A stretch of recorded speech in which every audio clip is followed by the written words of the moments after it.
महाराज धृतराष्ट्र का ज्येष्ठ पुत्र दुर्योधन, आपको आपके कर्तव्य से मुक्त करता हूं।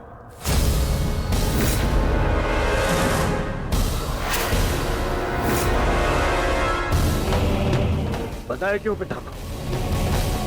क्योंकि आपसे कहीं अधिक विश्वास मुझे मेरे मित्र कर्ण पर है, उसकी प्रबलता पर है। क्योंकि आपका हृदय तो सदैव पांडवों के हित में ही सोचता आया है।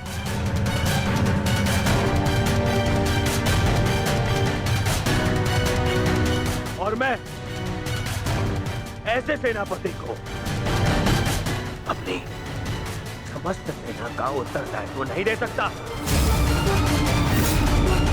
जो शत्रु है तुम्हें सोचता हो।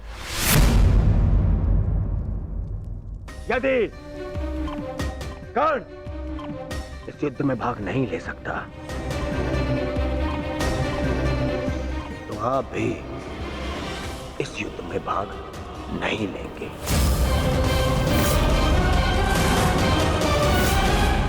यदि तुम्हारा यह निर्णय है दुर्योधन, तो यही सही। मैं स्वयं को इस युद्ध से विरक्त घोषित करता हूं।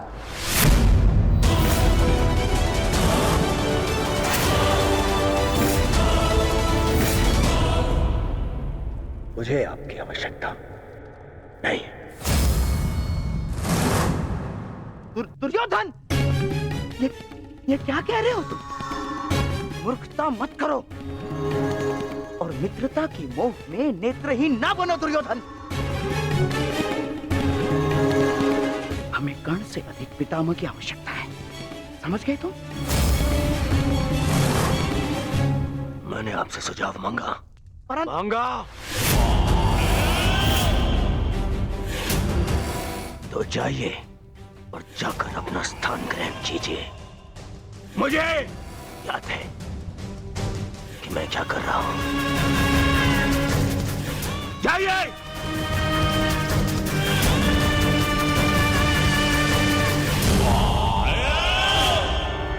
नहीं महाभाई, युवराज ने जो कहा क्रोध में आकर कहा।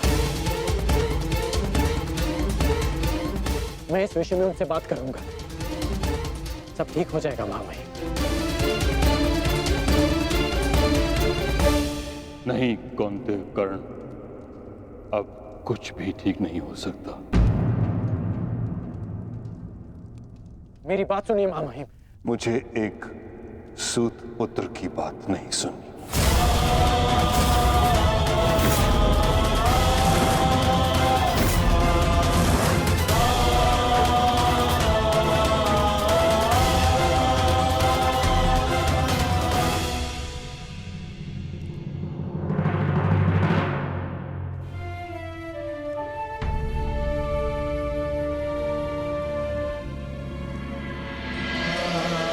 कुरुक्षेत्र में तुम्हारे विरुद्ध खड़ा प्रत्येक योद्धा तुम्हारा शत्रु है पार्थ, जिसका तुम्हें वध करना है।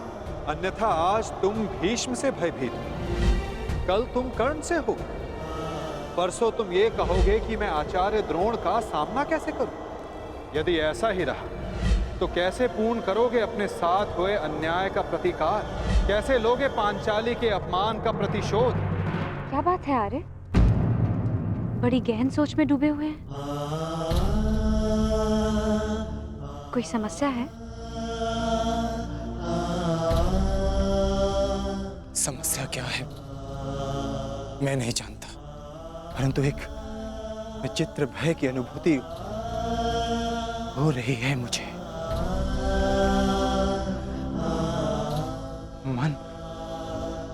मन बड़ी दुविधा में है। कैसा भय और कैसी अनुभूति?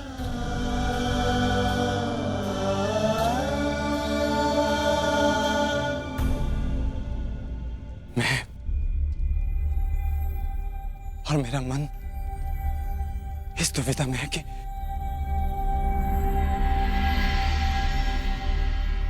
क्या यह युद्ध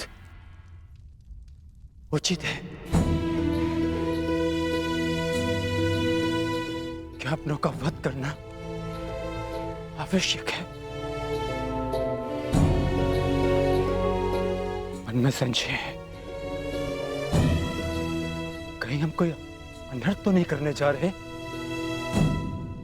अनर्थ तो उन्होंने किया था आर्य।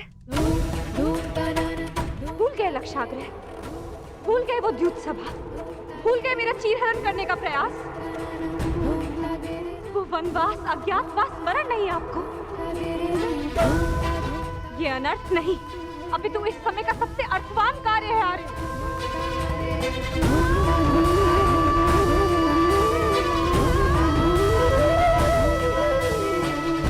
ये धर्म युद्ध है, उनके विरुद्ध जिन्होंने अधर्म किया और उनके विरुद्ध जो मौन रहकर इस अधर्म के साक्षी बने। ये एक प्रयास है आर्य, आने वाली पीढ़ियों के समक्ष एक उदाहरण प्रस्तुत करने का कि जो अधर्म करता है और जो चुप रहकर उसे होते हुए देखता है, वो दोनों ही नाश के भागी हैं।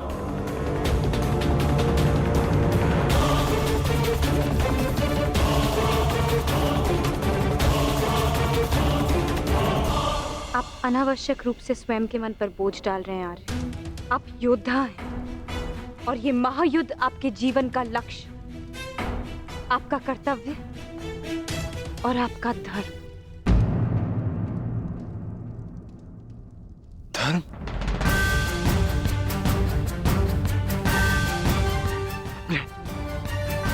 अपने पितामह पर शस्त्र उठाना कैसा धर्म है? गुरु का वध करना कैसा कर्तव्य? विराट युद्ध में जब यही लोग आपके विरुद्ध धनुष बाण ताने खड़े थे, तो क्या ये उनका कर्तव्य था? प्रतिज्ञा से बंधे होने का बहाना बनाकर अपनी कुलवधू की लाज लुटते हुए देखना, क्या ये उनका धर्म था? और ये मत भूलिए आर्य, आचार्य द्रोण ने अपना प्रतिशोध पूरा करने के लिए पिताश्री के विरुद्ध आप सबको युद्ध में झोंक दिया था। अब तो अधर्म का प्रतिकार ले रहे हैं।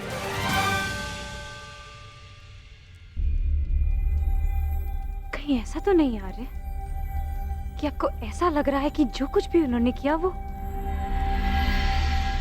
धर्म था, उचित था? नहीं पांचाली, नहीं।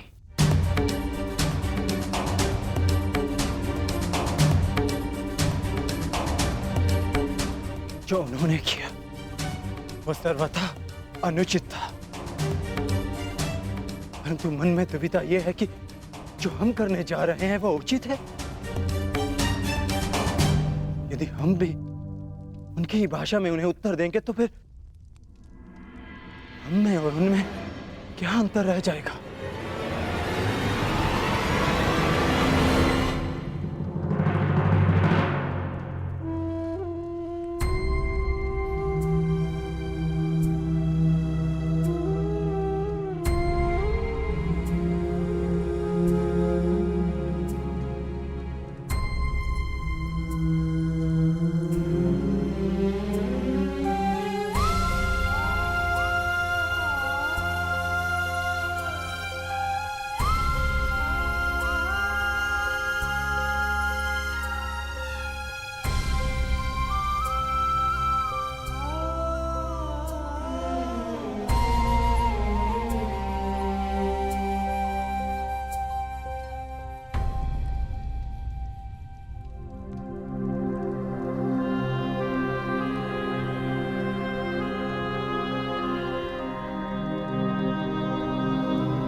थक गए हैं यार,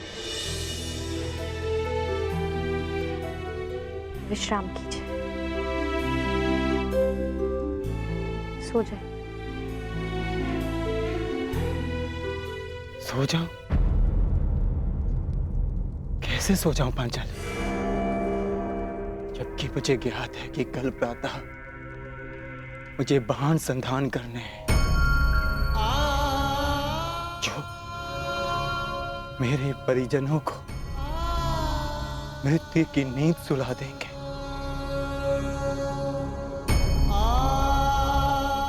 तो कैसे सो जाऊं मैं? कैसे?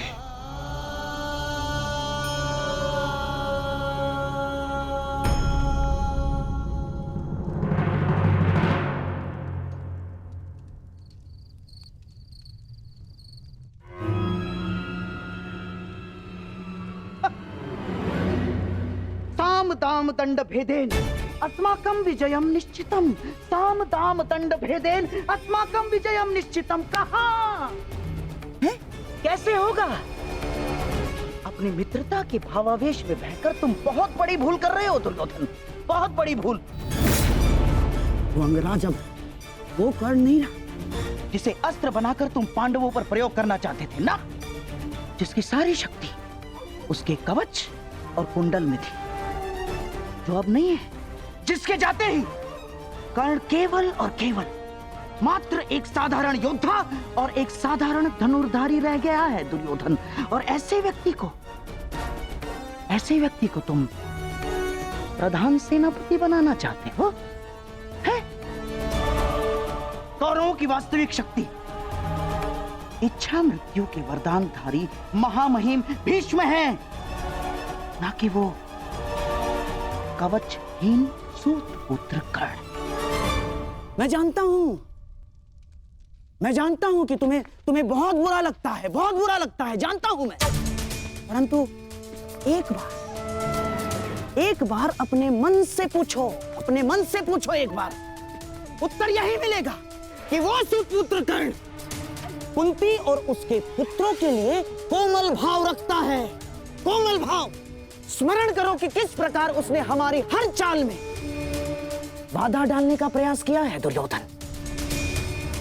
चाहे वो द्युत सभा हो या विराट युद्ध, हाँ, या फिर तुम्हारे जीजा श्री जयद्रथ का अपमान है। कर्ण सदैव उन पांडवों के पक्ष में रहा है, द्रोही है वो। अपने मन को टटोलो दुर्योधन, उत्तर मिल जाएगा तुम्हें। विश्वासघाती है तुम्हारा मित्र कर्ण, विश्वासघाती।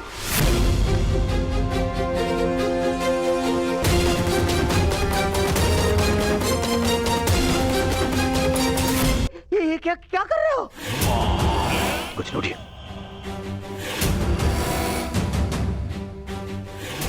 मैंने अपने मन को टटोल कर देखा तो स्वर से ये आया कि मेरा मित्र कर्ण पूर्ण रूप निष्ठावान है। एक और स्वर मन से निकला कि यदि मेरे मित्र कर्ण के ऊपर कोई भी उंगली उठाए तो उसे तोड़ देना।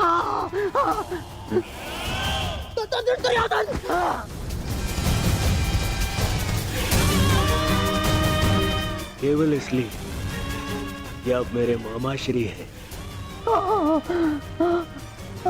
बार बार मेरे धैर्य की परीक्षा लेने का अधिकार नहीं मिल जाता। भविष्य में स्मरण रखना, जब मैंने अपने संबंधियों को क्षमा नहीं किया, उन्हें 5 गांव ना देकर इस महायुद्ध का आह्वान कर दिया, तो आपका नाश करने में मुझे एक क्षण भी नहीं लगेगा।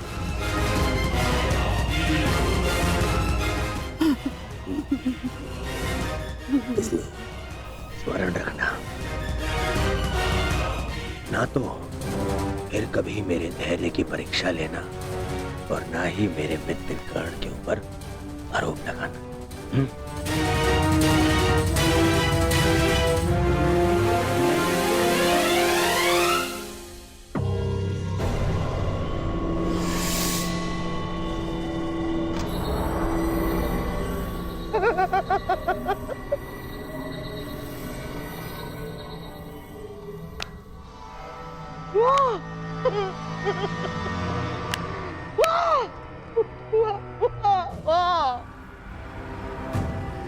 मेरे होने वाले सम्राट, वाह!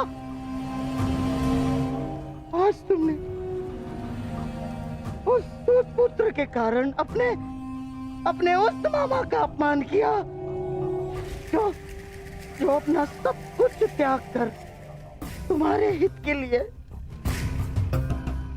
केवल तुम्हारे हित के लिए अपनी बहन के घर श्वान बनकर बैठा है।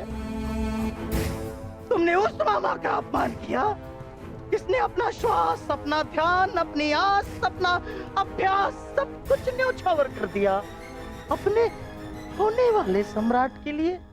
तुमने उस मामा का अपमान किया दुर्योधन, जिसने साम दाम दंड भेद युक्ति कपट छल कुचक्र षड्यंत्र सबकी पराकाष्ठा कर दी। क्यों? अपने होने वाले सम्राट के लिए है? और तुमने उस मामा का अपमान किया उसके लिए जिसने अपना कवच और कुंडल उन पांडवों को दान में दे दिया। साधु साधु, मेरे होने वाले सम्राट साधु। मुझे महामहिम का निर्णय स्वीकार नहीं है। मुझे तो युवराज दुर्योधन का संदेह उचित प्रतीत होता है। हाँ, अवश्य महामहिम उन पांडवों की सुरक्षा चाहते हैं और वो जानते हैं कि जब तक आप युद्ध में उपस्थित रहेंगे तब तक पांडव सुरक्षित नहीं है।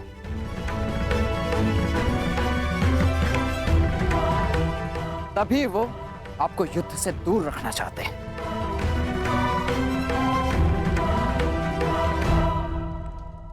जानता हूं मैं ये बात।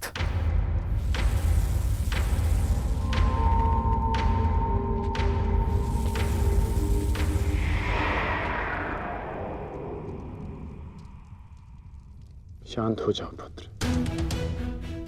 कैसे शांत हो जाऊं पिताश्री? इस समय कौरवों को सबसे अधिक आवश्यकता आपकी है, ना कि महामहिम की। ये एक योद्धा नहीं, एक पुत्र बोल रहा है। युद्ध में योद्धा के बल से अधिक अनुभव का बल काम आता है। गंगा पुत्र भीष्म को ऐसे ही महामहिम नहीं कहा जाता। स्वयं गुरु परशुराम भी उन्हें परास्त नहीं कर पाए थे। आओ मेरे साथ।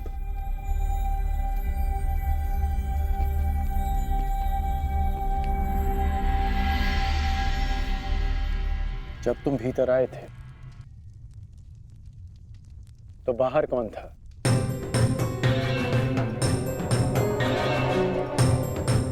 सैनिक थे,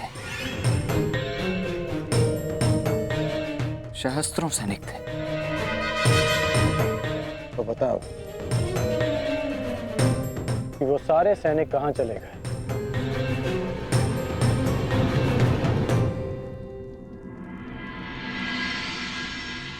हस्तिनापुर में चारों ओर यह सूचना फैल रही है कि महामहिम कौरव सेना का नेतृत्व नहीं करेंगे।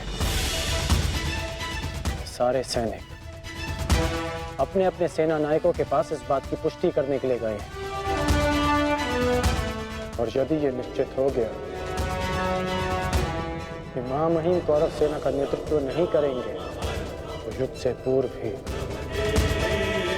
कौरवों का अधिकतम बल युद्ध से विरक्त हो जाएगा। ये सारे सैनिक अपने प्राण हथेली पर लेकर इसलिए लड़ते हैं क्योंकि इन्हें विश्वास है कि उनका सेनापति उनके प्राण व्यर्थ नहीं जाने देगा, कि उनके जीवन के बदले में उन्हें विजय मिलेगी। इसलिए पुत्र, दुर्योधन को मेरे बदले महामहिम को चुनना चाहिए, क्योंकि महामहिम के पास सेना का विश्वास है। तो अब आप क्या करेंगे पिताश्री? एक योद्धा होने के नाते अपने से महान योद्धा का सम्मान और वो कार्य जो मेरे मित्र के हित में होगा।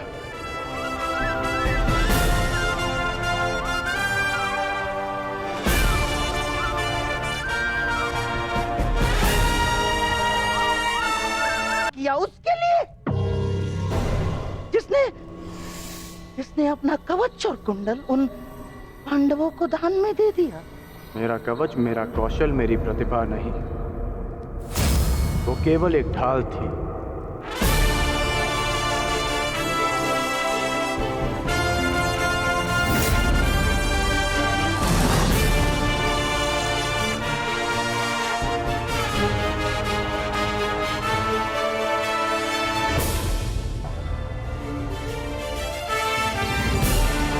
और दुर्योधन की ढाल मैं हूं। मेरी मित्रता है, और ये मित्रता मेरे लिए मेरे प्राणों से भी अधिक महत्वपूर्ण है। मैंने सदैव अपने मित्र के प्रति अपनी निष्ठा सिद्ध की है, और आज भी मैं ऐसा ही करूंगा।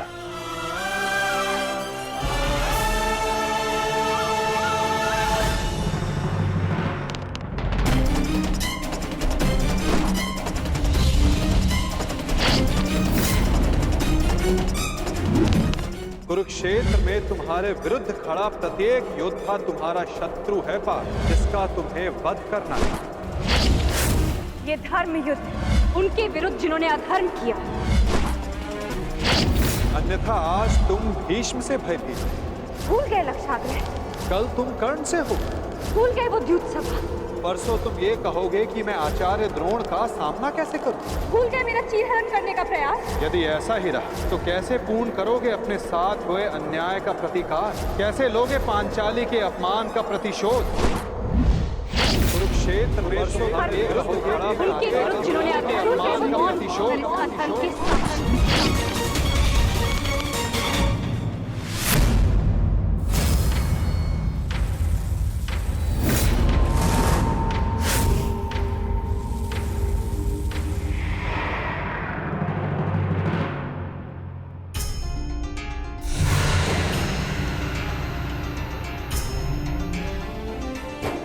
पुत्र का धर्म होता है बढ़ती आयु में अपने पितामह को संभालना। मैं युद्ध क्षेत्र में मैं कैसे गिरा सकता हूं? जिन्होंने मुझे धनुष उठाना सिखाया, जिनके कारण आज मैं सर्वश्रेष्ठ धनुर्धर हूं, उन गुरु द्रोण पर बाण संधान कैसे कर सकता हूं मैं?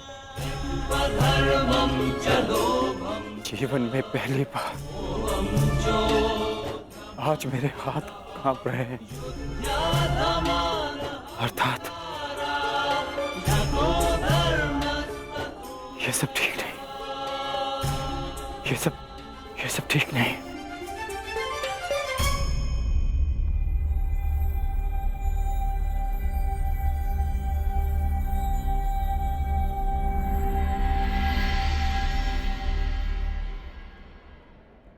क्या हुआ पार्थ?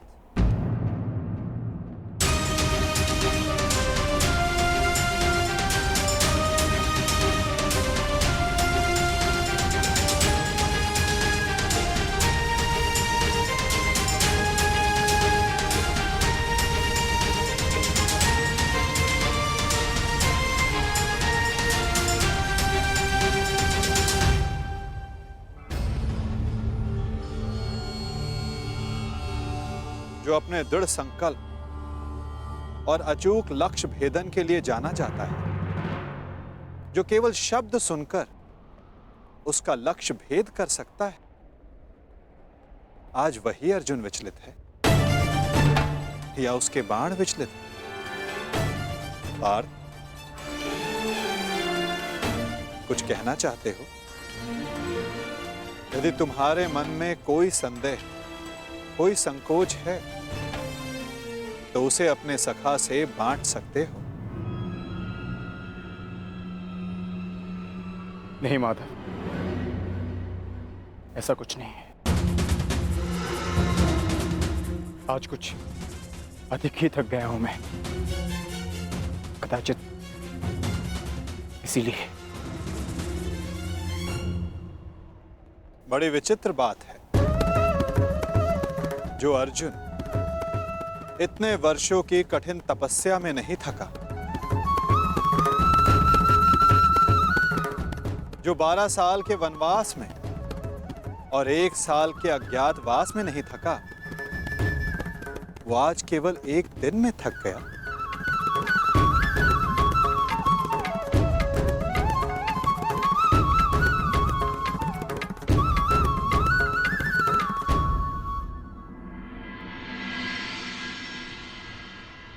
कोई बात नहीं पार्थ, असाधारण मनुष्यों के जीवन में विचित्र कथाएं होती ही रहती हैं।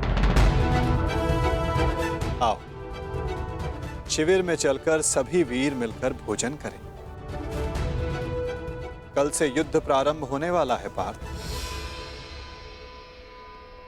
किसे ज्ञात किसके साथ दोबारा भोजन करने का अवसर ही ना मिले।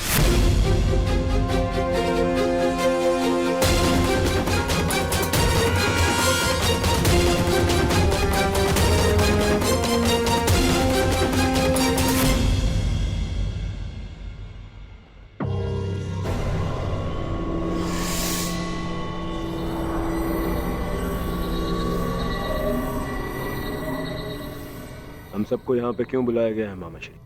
क्या? मुझे तो लगा कि तुमने हम सबको यहाँ एकत्रित होने का आदेश दिया है।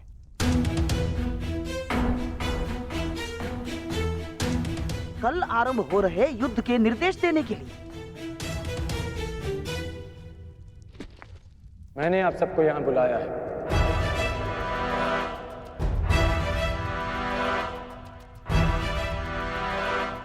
पधारने के लिए धन्यवाद। परंतु तुमने हमें यहाँ क्यों आमंत्रित किया है कर्ण? बताता हूं मित्र, पहले सभा पूर्ण हो जाए।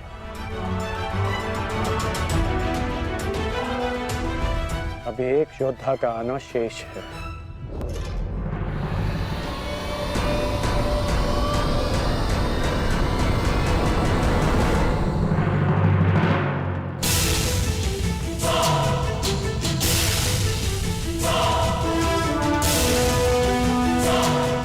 इससे पूर्व कि किसी के भी मन में कोई विचार उत्पन्न हो, मैं बता देना चाहता हूं कि मेरे यहाँ आने का कोई उद्देश्य नहीं। मैं यहाँ केवल अंगराज के आग्रह पर उपस्थित हुआ हूं।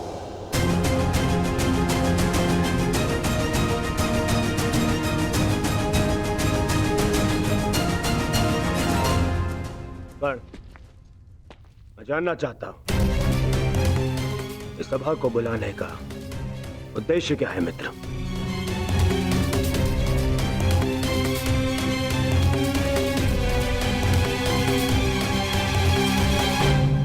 उद्देश्य है युद्ध में विजय।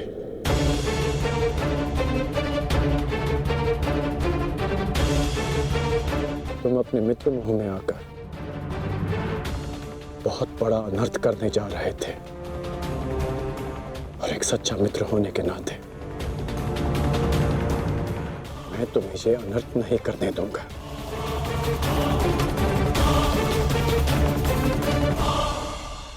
मैं राधेकर्ण आप सबके समक्ष एक प्रस्ताव रखता हूं कि गंगा पुत्र महामहिम भीष्म को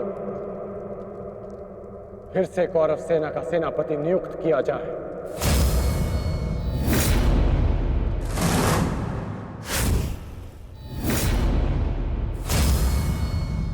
और ये घोषणा करता हूं कि जब तक महामहिम भीष्म इस युद्ध भूमि में सेना का नेतृत्व करेंगे, ये राधेकर्ण युद्ध भूमि में नहीं आएगा।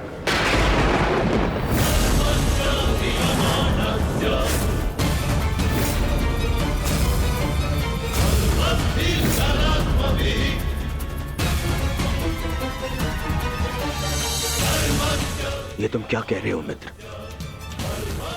मुझे इस युद्ध में तुम्हारी अपने मित्र की सबसे अधिक आवश्यकता है। महामहिम से भी अधिक? नहीं मित्र, तुम भूल कर रहे हो। मैं कवच खोया योद्धा हूं, और महामहिम हस्तिनापुर के कवच हैं। तुम्हें मुझसे अधिक आवश्यकता उनकी है।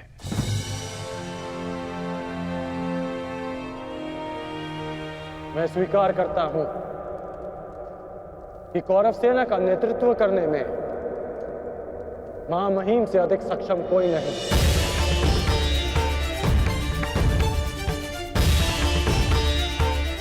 मैं भी नहीं।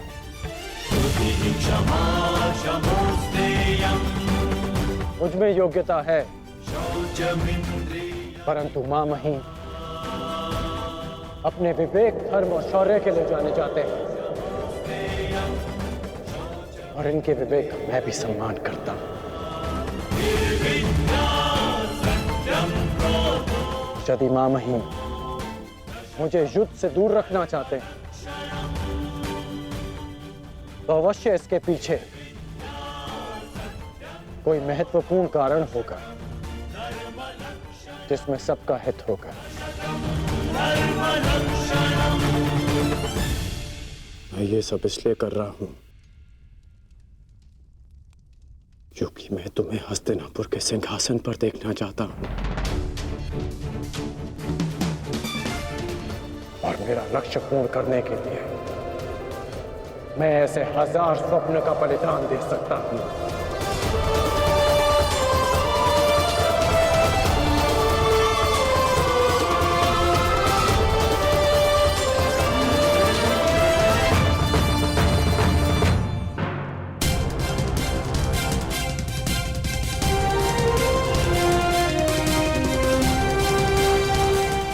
आपके बिना कौरवों की विजय संभव नहीं। अपना पद स्वीकार करें।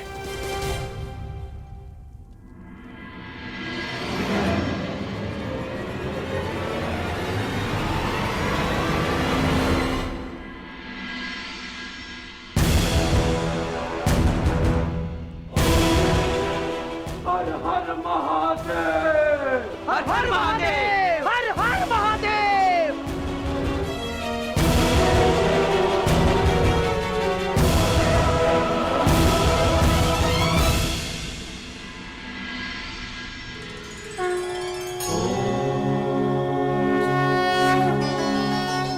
आओ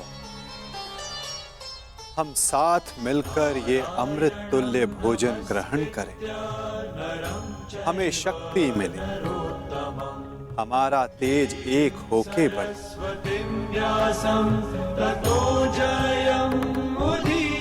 हमारा ज्ञान बढ़े, हमारे मध्य कोई विष न फैले, फैले तो केवल हमारा यश।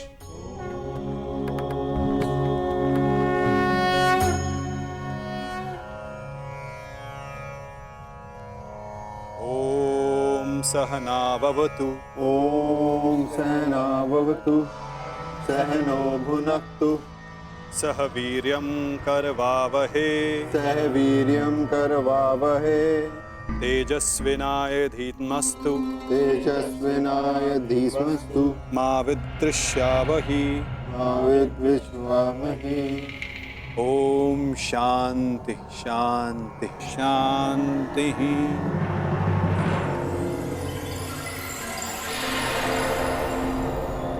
आओ भोजन प्रारंभ करें।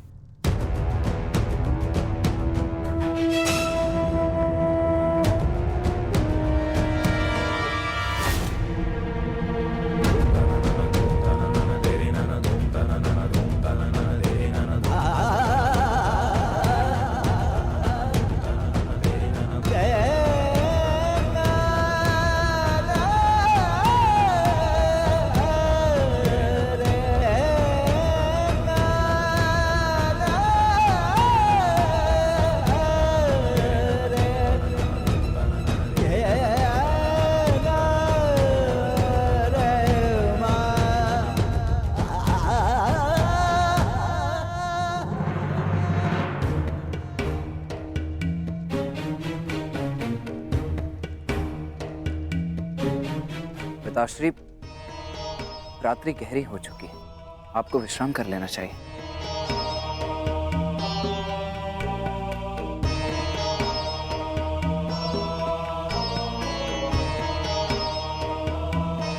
विश्राम की आवश्यकता तो तुम्हें है पुत्र। कल इस महायुद्ध में तुम्हें अपना कौशल दिखाने के लिए प्रस्तुत जो होना है। कल मेरे लिए बहुत बड़ा दिन है कि मेरा पुत्र इतिहास के सबसे बड़े महायुद्ध में पदार्पण करेगा।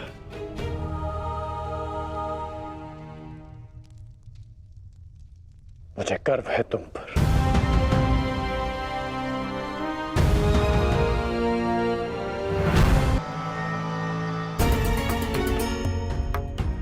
सब कुशल पार्थ? मैं तुम्हारे साथ हूं पार्थ। परंतु युद्ध में तो आप शस्त्र नहीं उठाएंगे। युद्ध में तो मैं अकेला ही रहूंगा माधव। और यदि इस युद्ध में मैं तुम्हारे साथ उपस्थित रहा तो?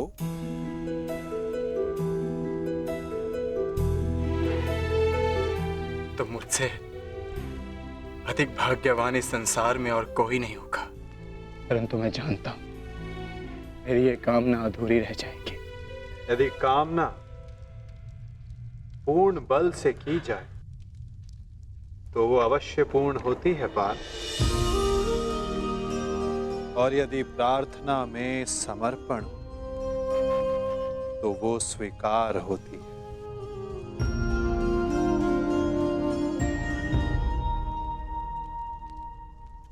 मैं आप सबके समक्ष एक घोषणा करना चाहता हूं।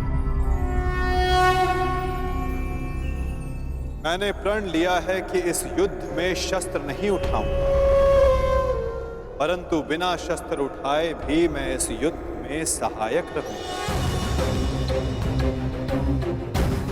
मैं वासुदेव कृष्ण ये घोषणा करता हूं कि इस महायुद्ध में मैं उस योद्धा का मार्गदर्शन करूंगा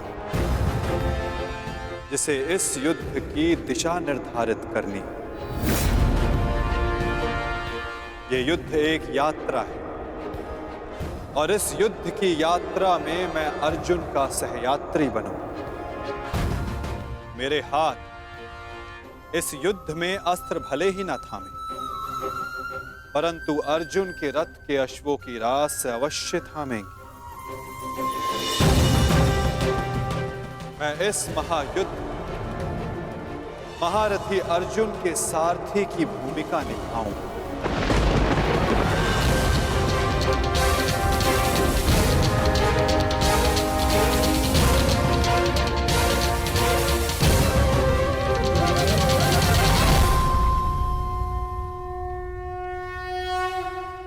नहीं माधव, मैं रथी बनकर आपको आदेश दूं, यह संभव नहीं। आपका स्थान सबसे ऊंचा है, तो मैं स्वयं आपको नीचे स्थान पर बैठने नहीं दे सकता। कौन ऊंचे स्थान पर बैठा है और कौन नीचे स्थान पर, ये तो देखने वाले के दृष्टिकोण पर निर्भर करता है। तुमने कहा कि मैं सबसे योग्य हूं, और जो सबसे योग्य होता है उसका धर्म होता है कि वो अपने से छोटों का मार्गदर्शन करे, और मैं इस युद्ध में यही करूंगा। मैं इस युद्ध में तुम्हारा सारथी इसलिए बनूंगा यदि तुम अपने लक्ष्य के मार्ग से भटक जाओ तो पुनः तुम्हें तुम्हारे लक्ष्य के मार्ग पर ला सकूं।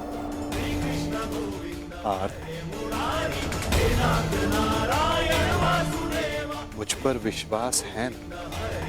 निष्ठा है माधव।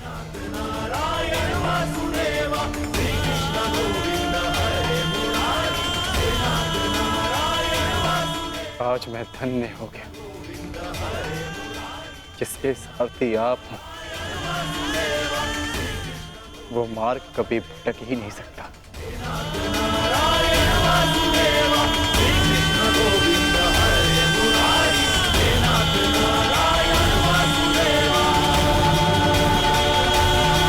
पिताश्री, मैं जाने से पूर्व आपको एक वचन देना चाहता हूं। वचन कि आपका गर्व बढ़ेगा और सर नीचा होगा उन लोगों का जिन्होंने आपको इस युद्ध में प्रवेश करने से रोका।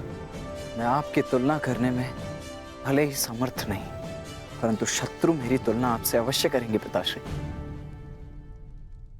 वचन देता हूं पिताश्री की वृषसेन के धनुष से निकले हर एक बाण पर अंगराज कर्ण के कौशल का चिन्ह होगा। मेरे हर एक प्रहार पर आपके परिवर्तन की छाप होगी पिताश्री। आपका कवच भले ही शत्रुओं ने आपसे छीन लिया हो पिताश्री, परंतु मैं शत्रुओं के एक एक वार पर ढाल बनकर युवराज दुर्योधन और अपने पक्ष की रक्षा करूंगा कि आपका प्रत्येक स्वप्न मैं पूर्ण करूंगा। या पूर्ण करने के प्रयास में वीर गति को प्राप्त हो जाऊंगा।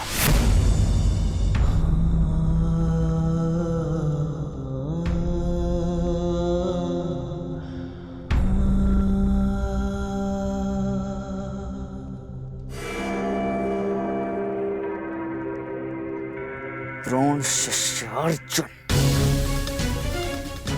द्रोण शिष्य अर्जुन के मन में मैं ये प्रश्न उत्पन्न कर दूंगा पिताश्री की, यदि अंगराज कर्ण का अंश उन पर इतना भारी पड़ रहा है तो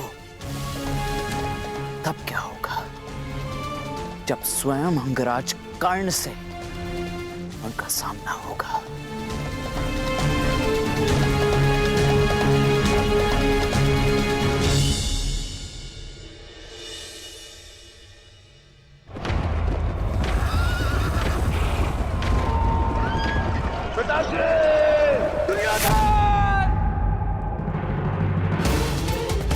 महाराज, महाराज, क्या हुआ महाराज? आप ठीक तो है ना? क्या आपने कोई दुस्वप्न देखा है? हाँ, क्योंकि कदाचित दुस्वप्न देखना मेरा प्रारब्ध हो गया है। परंतु संजय, तुम इस समय यहां कैसे? महाराज, महर्षि वेदव्यास जी पधारे हुए हैं आपसे मिलने के लिए, वही समाचार लेकर आया था। किंतु ऐसी स्थिति में मिलना क्या उचित होगा महाराज? महर्षि,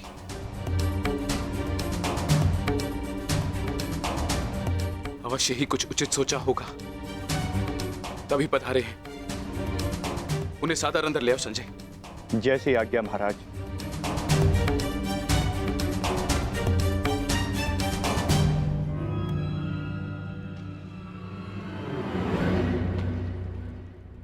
प्रणिपात महाराज।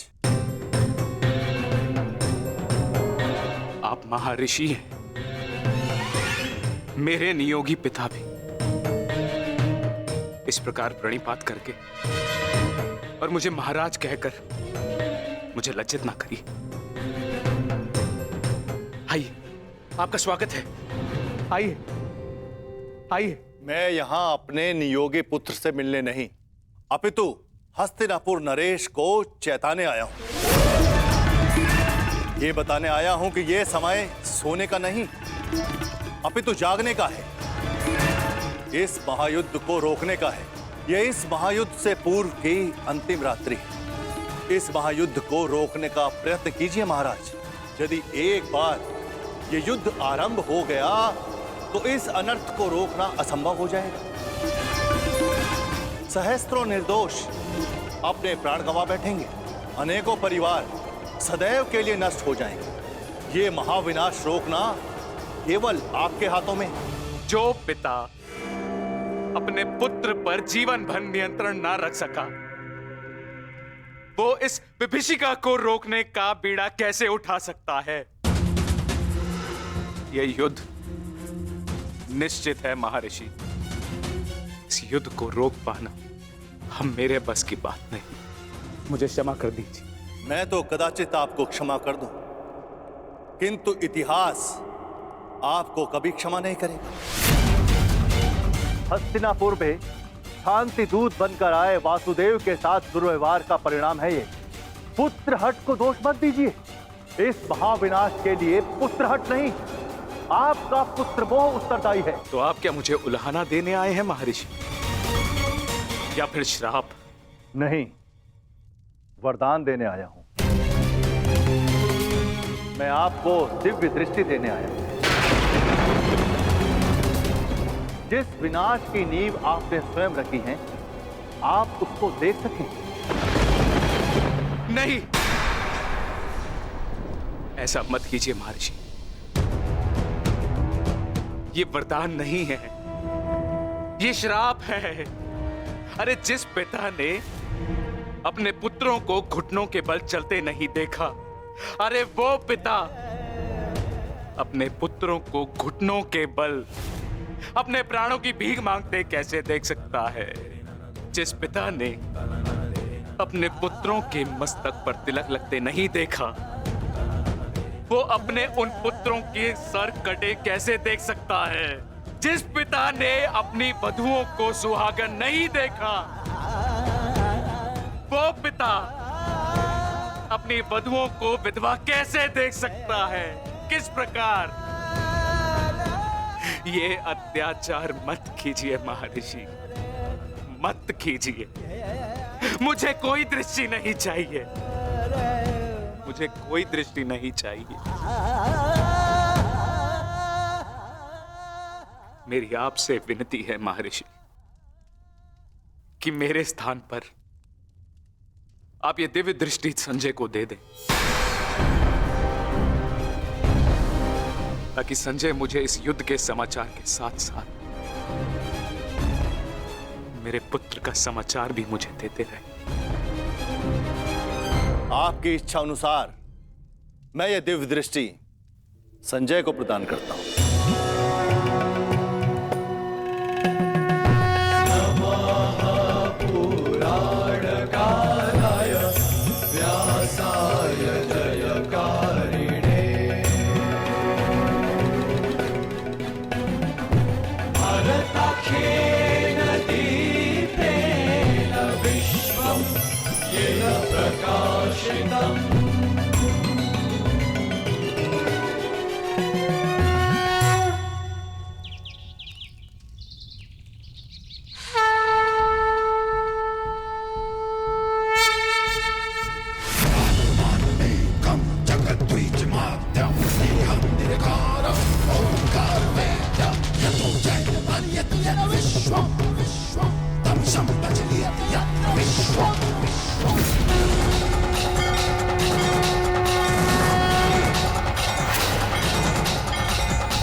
जय मां काली।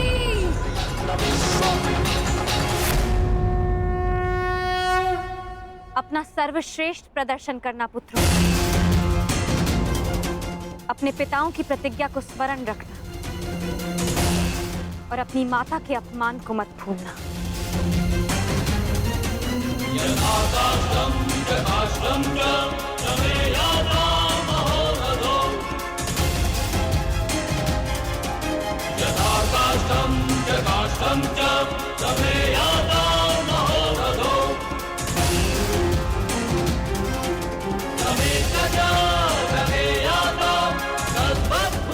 विजय हमारी होगी। हर हर महादेव, हर हर महादेव, हर हर महादेव।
स्मरण रहे पुत्र,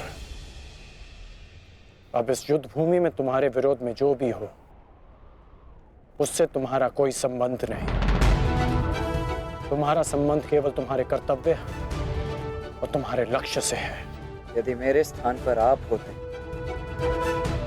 तो क्या आपके लिए ये स्वीकार कर लेना इतना ही सरल होता पिताश्री? सत्य कहूं तो सरल नहीं होता, विशेषकर तब जब मुझे ज्ञात हो गया है कि पांडवों से मेरा रक्त संबंध है।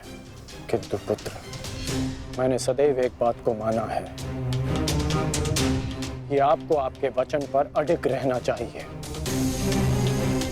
तुमने युद्ध चुना है, परंतु युद्ध क्या परिणाम चुनेगा ये उसका अधिकार है। तुम्हारा अधिकार केवल अपने कर्म और अपने कर्तव्य पर है। इस युद्ध में अपना सर्वश्रेष्ठ प्रयास करना।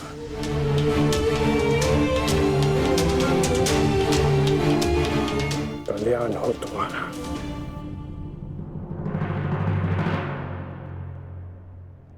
हर हर महादेव!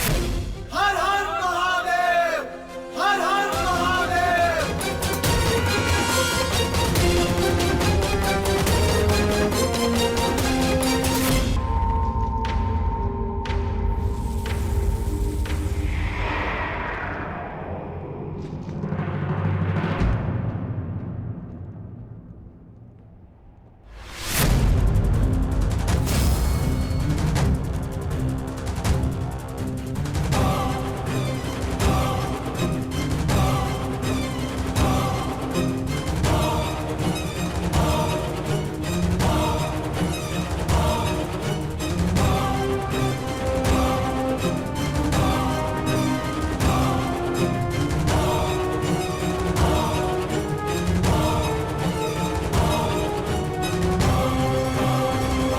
मुझे तुम्हारी प्रतीक्षा रहेगी मित्र, और मुझसे भी अधिक इस भूमि को तुम्हारी प्रतीक्षा रहेगी कि कब अंगराज जैसा वीर अपने चरण रखकर इसे महान बनाए।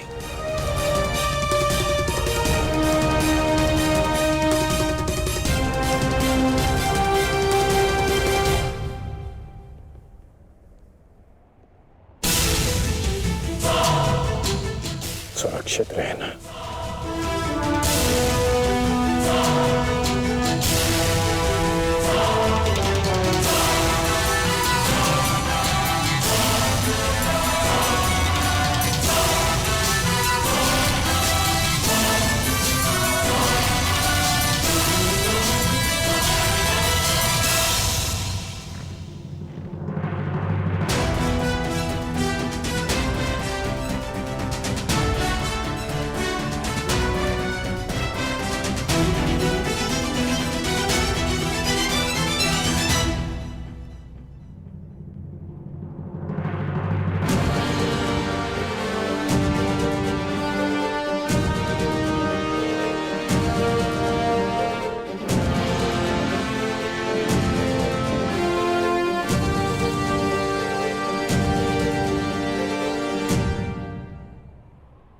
प्रणिपात माता। कल्याण वस्तु। आओ पार्थ, रथ पर आरूढ़ हो जाओ।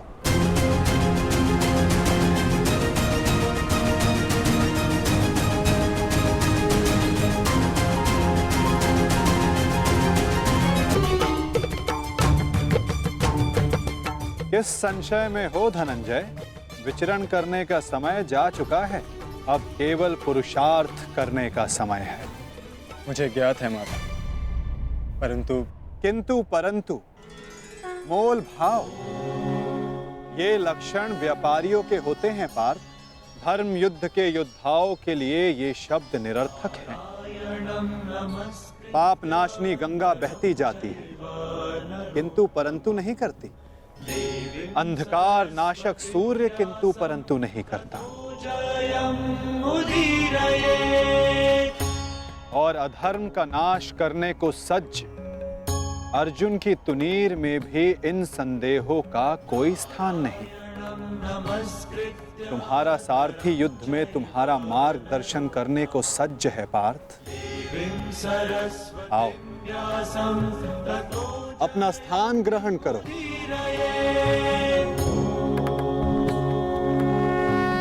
कुरुक्षेत्र की युद्ध भूमि तुम्हें पुकार रही है पार्थ। मुझ पर विश्वास रखो।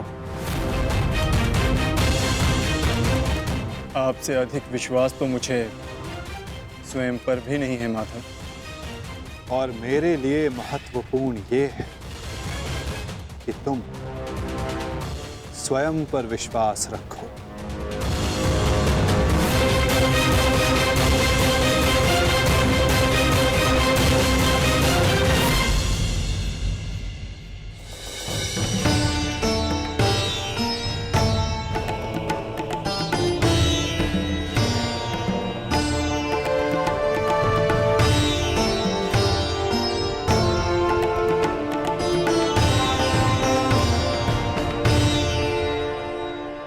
कुछ भूल तो नहीं रहे हो पार्थ? क्या माधव? भ्राता भीम को वीर हनुमान ने इस युद्ध में आप सबकी सहायता करने का वचन दिया था। उनका साथ आप सबको साहस, शक्ति और निडरता देगा। बजरंग बली का आवाहन करो पार्थ।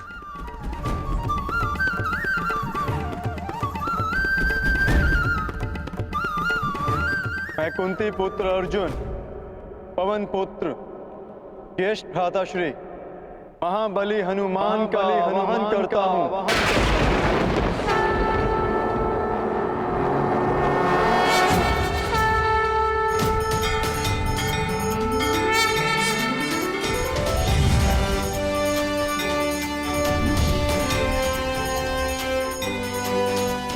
हे महाबली हनुमान, मेरे रथ के ध्वज पर विराजमान होइए। अंजनी गर्भ संभूता कपिंद्र सचिवोत्तम। अंजनी गर्भ संभूता कपिंद्र सचिवोत्तम। राम प्रिय नमस्तुभ्यं हनुमत। बजरंग बली पधार गए।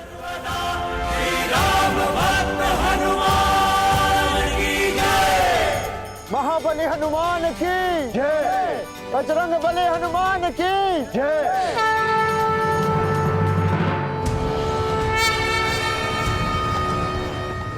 युद्ध का पहला दिन